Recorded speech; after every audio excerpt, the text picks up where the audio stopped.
Palitonali no yolik niwan. Keninkate. Panolti. Bonito día, mis amigos. We continue to not lose the rhythm or the habit of reading Nahuatl in the mornings. Para no perder el ritmo de leer Nahuatl en las mañanas.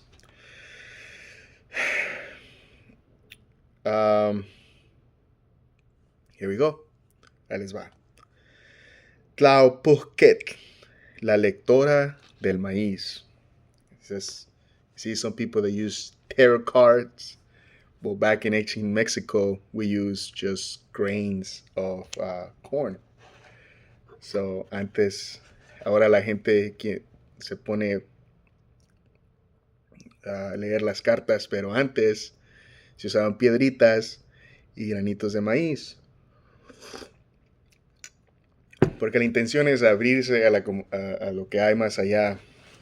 Y a veces se ocupa un instrumento, pero a veces no se ocupa nada.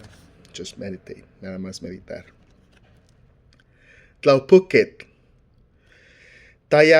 Tahayatzin tic huelis tlitahtowas.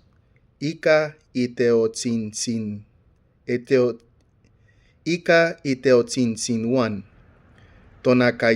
Tonacayotzin. Te yotipe penahtok. Otikpoktik. Otimaihto. Otihuicauhtok. Mopowal. Tahayatzin ika ipok wan copahle. Ticmatis. Ton cocowa mococoxque. Tahayatzin temictilis mocosque. Omitzmac motonalpan tesh huecawe. Tahayatzin tic huelis tictepactis.